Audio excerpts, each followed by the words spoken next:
Au Maroc, chaque erreur se paie cash. Un rêve de gamin, 22 jours, 5700 km à moto. Arrivé au Maroc, tout s'accélère. Première piste, première chute, cailloux, chaleur, vertige, chaque erreur se paie cash. Le premier jour, seulement 130 km pour comprendre une chose, ici, rien ne se passe comme prévu.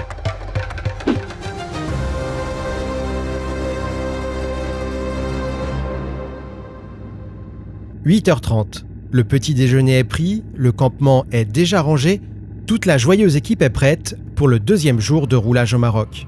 Oui, après une première journée réussie, on a décidé de continuer ensemble pour ce second jour. Après en avoir pris plein les yeux hier, on a hâte de découvrir ce que nous réserve le Trans-Morocco Trail aujourd'hui. Petite portion de route pour commencer, de la route oui, mais déjà ou toujours dans un cadre d'exception.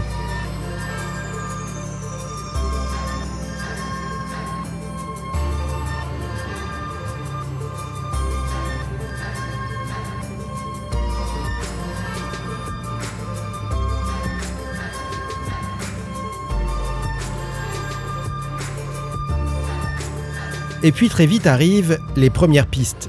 Pour la première fois depuis l'arrivée au Maroc, je vais passer devant et ouvrir la trace, histoire de prendre un peu d'avance pour... Non, tu vas faire des photos. Pour prendre des photos du groupe à son passage.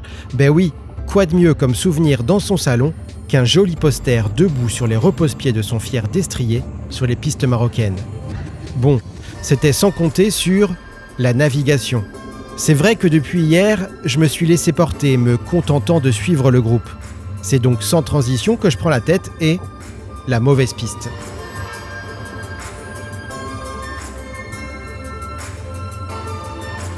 Heureusement, je m'en rends vite compte et tente un demi-tour dans un virage en côte, en dévers, pas forcément la meilleure idée du monde non plus. Sans se poser de questions, Fabrice, Manu et JC me rejoignent. S'ensuit un joyeux bazar. Manu s'élance et continue cette piste pour dégager le passage. De mon côté, j'essaie avec beaucoup de difficulté de remettre Cahouette dans l'axe. Ça ne se voit toujours pas à l'image, mais le dénivelé est fort et le sol en dehors de la piste très meuble, rendant l'équilibre précaire.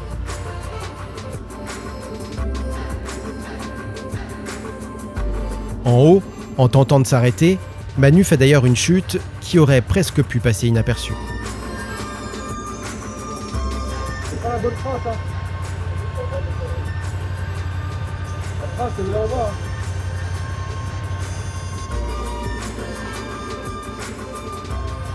Elle est en bas, la trace. Il faut faire demi-tour sur la partie plate, là. Attends, moi, je vais monter là-haut, là. Normalement, oui.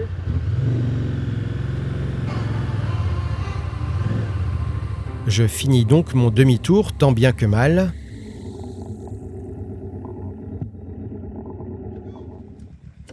C'est en bas.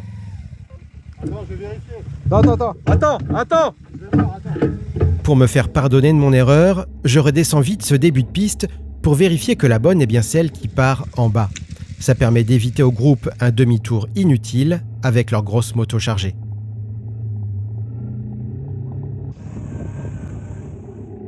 Vérification faite, la bonne piste est bien celle qui partait vers le bas. Accompagnés de jeunes sortis de nulle part, les deux Ténéré et l'AGS font demi-tour à leur tour et me rejoignent sur la bonne trace. À ma décharge, Rémi et Thibaut, qui roulent un peu plus rapidement devant nous, ont fait la même erreur un peu plus tôt.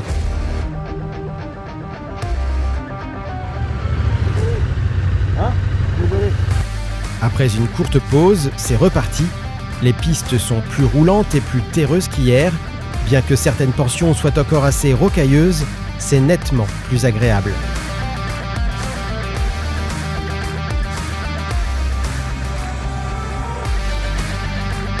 Dans certains passages, il règne comme une ambiance de savane, totalement dépaysant.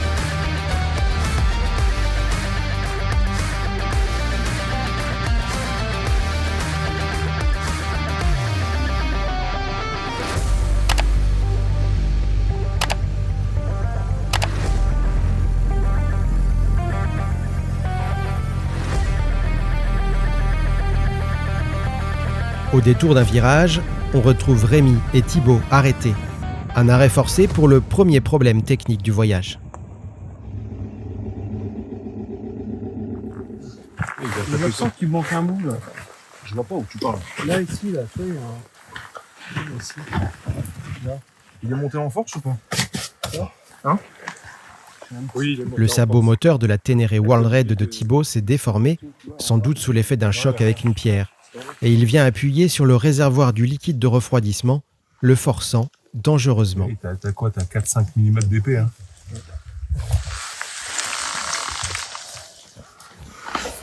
Et si tu mets un des monte-pneus là, et là, là comme t'étais, ouais. Et l'autre sur le côté, sous le cadre. Oui, à l'arrière. Tu peux pas essayer? Ouais. Et tu veux le prendre là? Non, attends. Franchement, en matière de finesse, j'essaie, je te pensais plus fort ça. Je vois pas ce que je fais, tu me dis j'appuie? Ouais.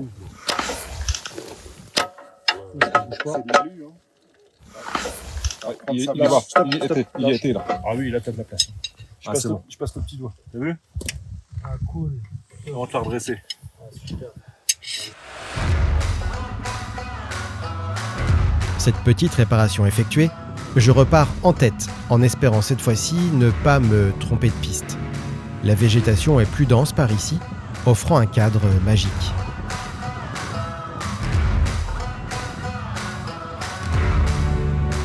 Je trouve rapidement un spot pour réaliser quelques photos des aventuriers.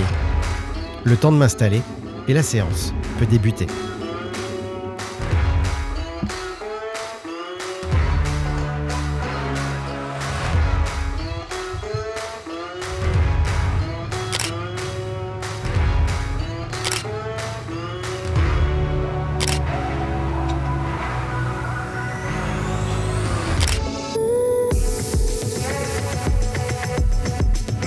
La trace va continuer ainsi pendant un bon moment.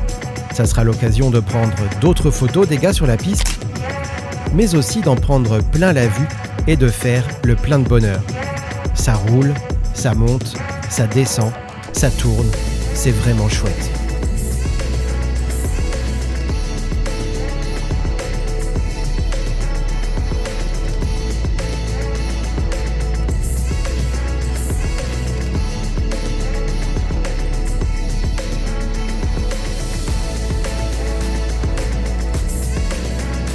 Au bout d'un moment, la végétation laisse la place à l'aridité totale et au retour moins drôle des pierres et des cailloux.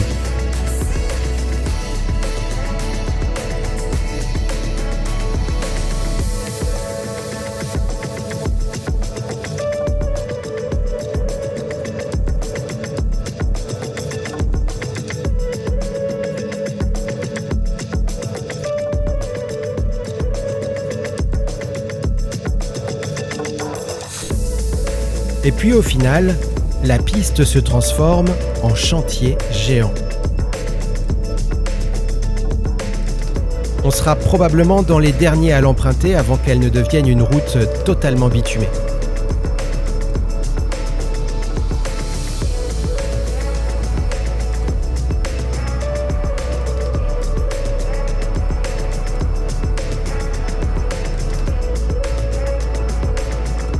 Ce retour à l'asphalte marque le début d'une longue, très longue portion de route, entrecoupée par une pause à Debdou, sa descente en lacet et son point de vue majestueux. Heureusement, car après, c'est une interminable ligne droite de plusieurs dizaines de kilomètres qui nous attend, au milieu de nulle part.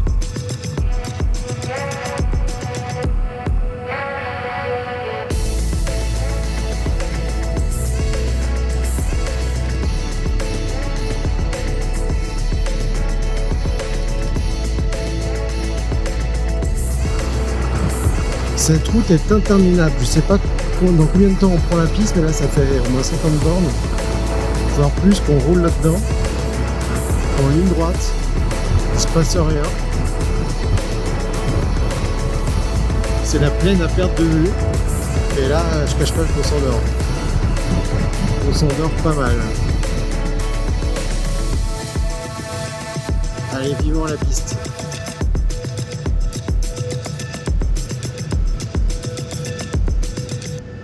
La piste, elle finit par arriver, Et quelle piste! Elle nous emmène encore plus au milieu de nulle part. Si le début reste cassant avec pas mal de cailloux, elle devient très vite hyper roulante.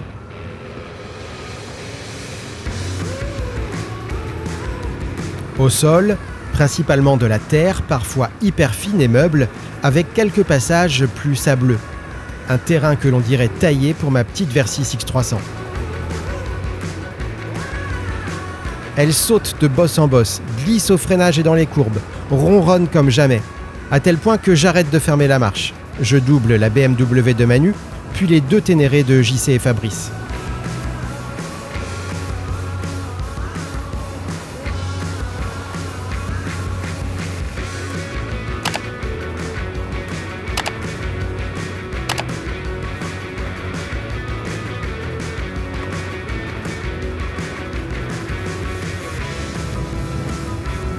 Ça, c'est juste le kiff.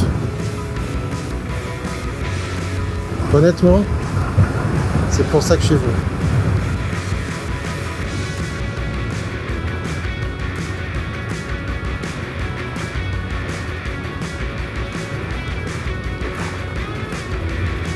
C'est pour ça que je suis venu. J'en profite pour faire quelques photos souvenirs, là, au milieu de rien, en plein sur un immense plateau désertique.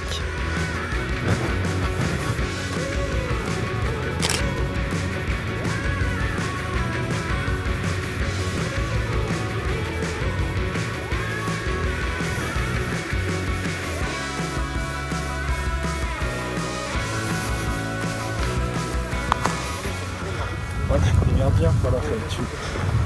Mais elle est petite, elle est légère. Moi, tu te démerdes bien. Moi, je kiffe. Je kiffe un peu trop, je pense. Ah ouais? Ouais. T'as l'air de gazer bien. Ouais, justement, un peu trop. Je te vois. Mais c'est un vélo, ça. Ouais, elle est un peu chiante. Ça. Je suis pas très bien aimé. Je dis pas bien dégonflé devant, mais.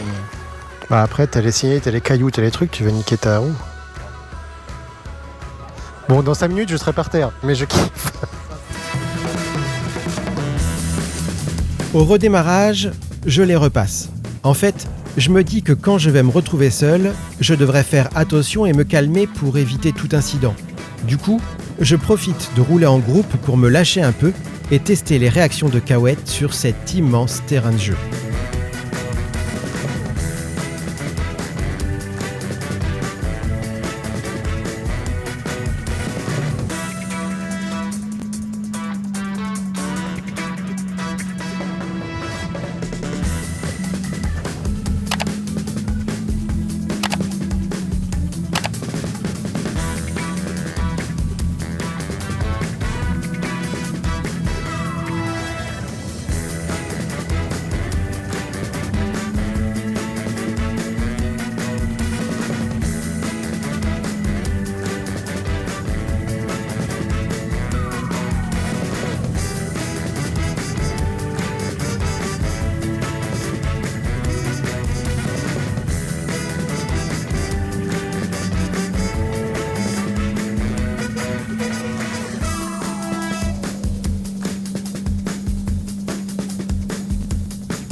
Sous mon casque, si je jubile vraiment de réaliser ce rêve de gamin, de rouler ainsi sur des pistes légèrement sableuses, au milieu de rien, ce n'est pas le cas de tout le monde dans le groupe.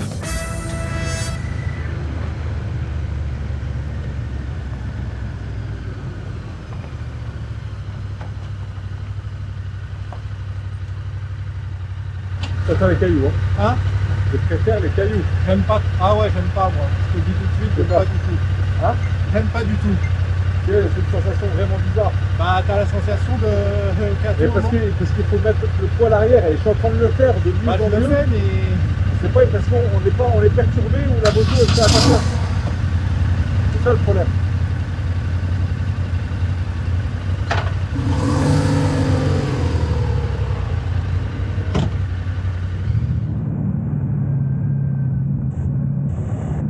L'apprentissage de ce nouveau terrain, cumulé à la chaleur et à la fatigue, commence à se faire sentir. Et quelques kilomètres plus loin,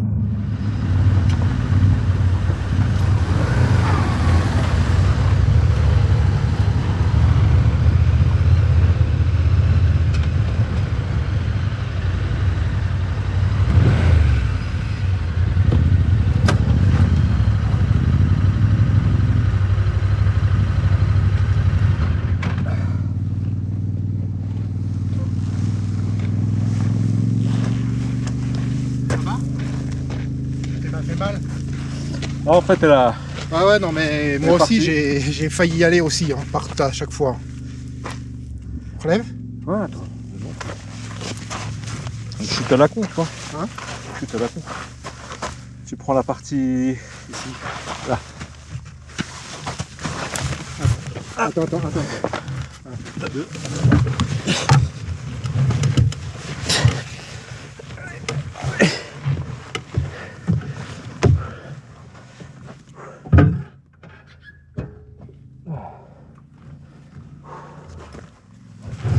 De toute façon, dans ce putain de sable, c'est...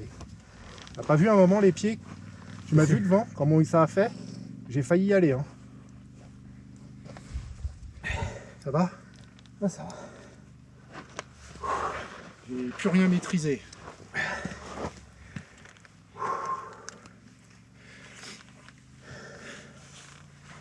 C'est pas fait mal? Non, c'est bon, c'est juste parce qu'en fait,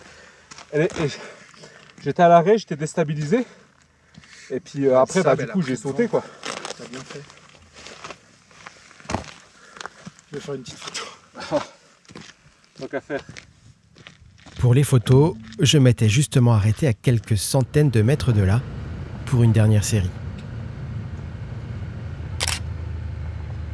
Jusqu'à présent, la journée avait été relativement simple, avec des pistes hyper roulantes, voire même, on l'a vu, de très longues portions de route. Mais attention, c'est maintenant, alors que l'on ne s'y attend le moins et que la fatigue est déjà à l'œuvre, que les difficultés techniques arrivent. Avec le franchissement de nombreuses oueds, bien qu'asséchées, la journée va prendre une autre dimension.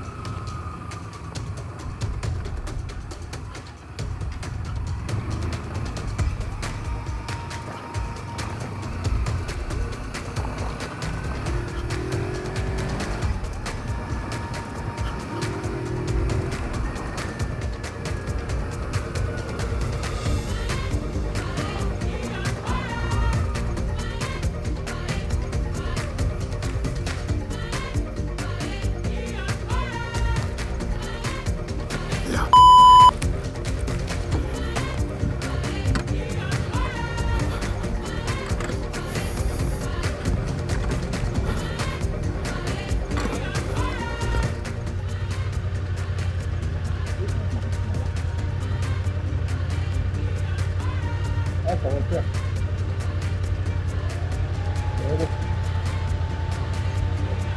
C'est bon?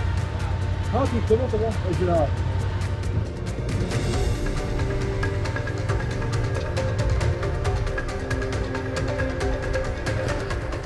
Ouais, mais j'ai voulu descendre et la béquille tenait pas. Ouais.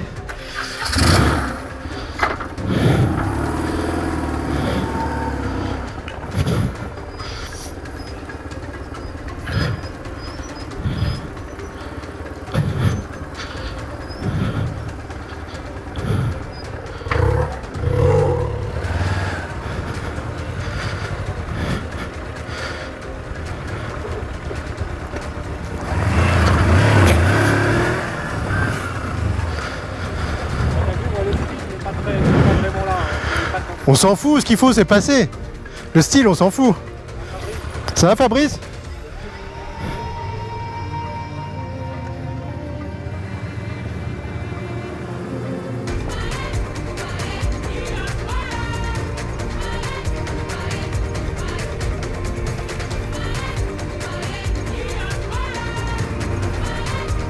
Si ce matin j'ai entraîné une partie du groupe sur la mauvaise piste, cet après-midi, mon sens de l'orientation revient, heureusement.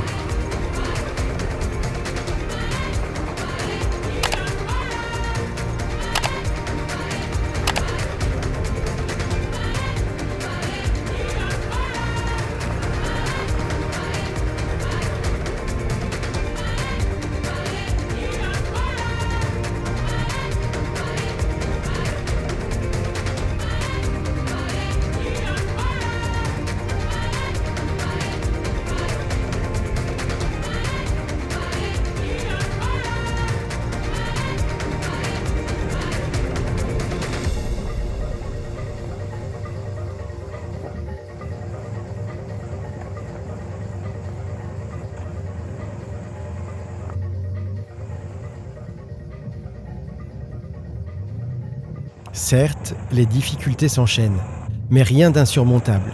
Quant au paysage, est-il besoin d'en parler? Les images se suffisent à elles-mêmes, non?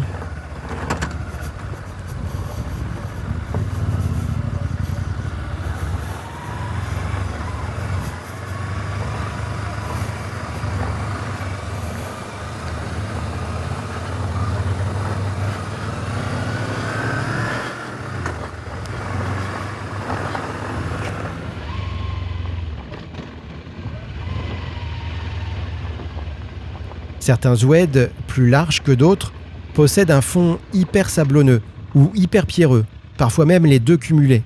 Dans tous les cas, ils sont hyper piégeux, surtout quand on n'a pas l'habitude.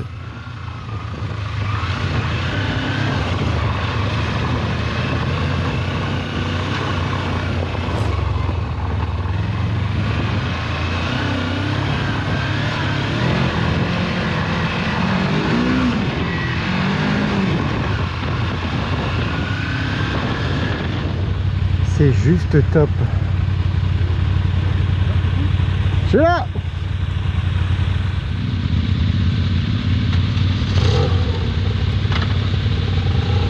Donc ah ouais, t'as chaud hein, par contre.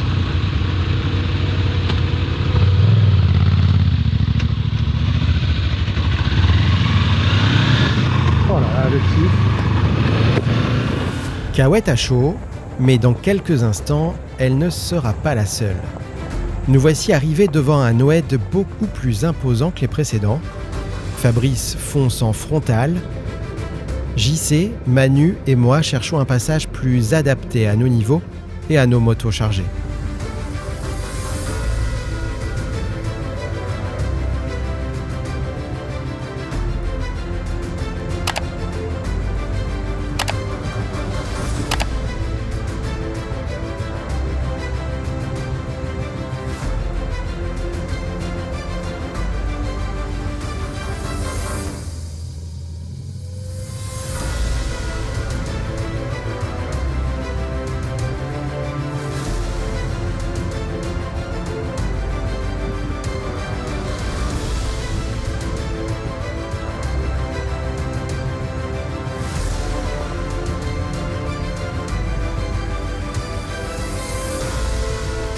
Plus l'après-midi avance, plus on s'enfonce dans cette piste qui nous paraît sans fin, plus les difficultés semblent augmenter de niveau.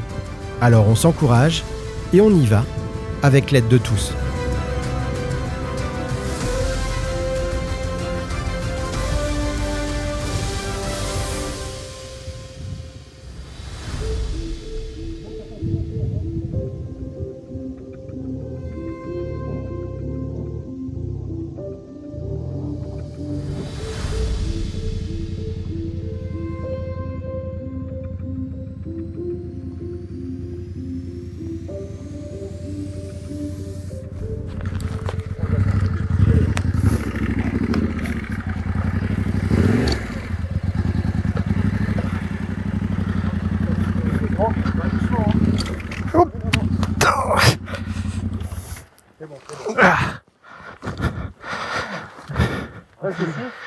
Vas-y, allons, et après tu repars. Voilà.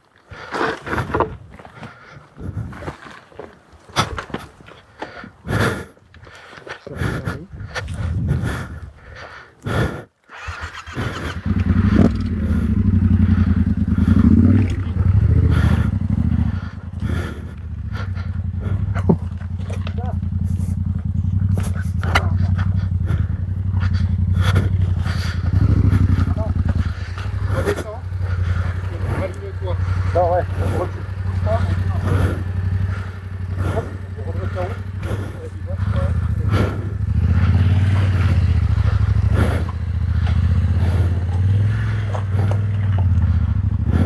Tu vas ou j'y vais? Ah, j'y vais. La difficulté ici, c'est le sol. Mélange de sable et de cailloux rendant l'équilibre hyper précaire, cumulé au fort dénivelé que l'on ne voit pas forcément ici à l'image, et à ce passage sorte de petits ponts hyper étroits. Autant dire qu'une chute dans le trou hypothéquerait la suite du voyage. Viens, je vois pas la roue là. Oui.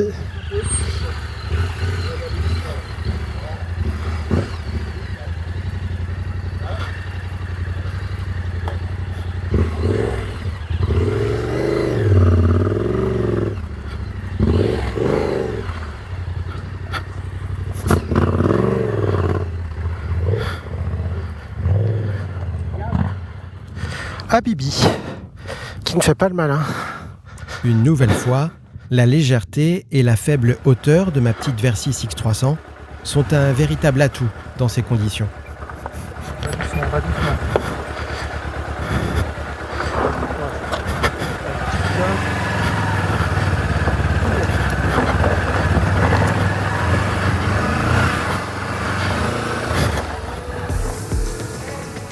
La suite de l'après-midi va enchaîner pistes roulantes, plus ou moins rocailleuses, traversées d'oued, plus ou moins techniques, et des passages carrément plus piégeux.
On se sent tout petit dans cet environnement et on ne peut que s'émerveiller de ces paysages.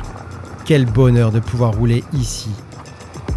Quel bonheur jusqu'au moment où le passage technique suivant nous ramène à la réalité.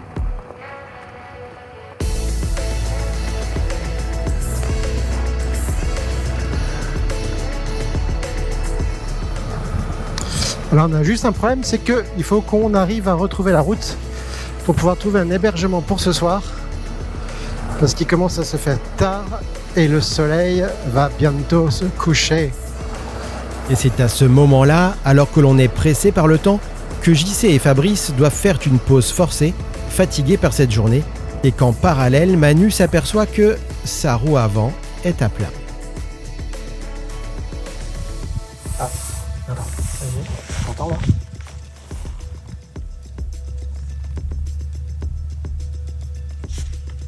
Non. Tu l'as mis combien là ? 2 barres 2, on va regarder. À la limite, peut-être qu'il était trop dégonflé. Là, on va reprendre là, vas-y. Là. vas-y. Là. Non, on continue, vas-y, encore. Je mettrai sur là. Là. Attends, je vais faire un truc, j'ai peut-être une idée. Je suis une idée. Idée de quoi? Une idée de merde. Alors, National 19. La National 19. Ah, pour voir si on peut pas passer un raccourci. Un vrai raccourci. La National 19. Non. T'as qu'une seule piste, hein. Ah, je vais regarder sur le. Encore bouffer des pâtes chinoises ce soir. La nuit tombant vite, il nous faut en effet sortir rapidement de la piste. Mais difficile de distinguer les pistes des petites routes sur nos GPS. Je pense que la piste nous amènerait sur... Ouais, il y a encore un... Eh gros... Ah si, attends, il y a une route là. Ah, attends. On va pouvoir rejoindre la R604. Ah non, c'est bon, regarde, on est à côté là. Enfin, à côté. Bah, c'est ce que je te dis, t'es un peu Marseillais aussi, toi. Non, mais parce que je guettais l'autre. Tu vois, je guettais... Attends, viens, Je guettais l'autre. Bon, on est pas mal là. On va prendre un Noual. Nous voici donc repartis. Objectif, sortir au plus vite de la piste pour retrouver Rémi et Thibaut partis loin devant et passer la nuit à Anoual. Avec cette lumière, on ne voit strictement rien, mais les paysages en sont par contre sublimés. Il nous faudra près de 40 minutes pour retrouver la route. Une route qui slalome dans un décor de Far West, une route colorée par le coucher du soleil. Magique. Finalement, on n'atteindra pas Anoal. On posera notre bivouac juste avant la tombée de la nuit et après avoir parcouru 253 km dans la journée. Demain, direction Er Rashidia avec le premier sable. À suivre.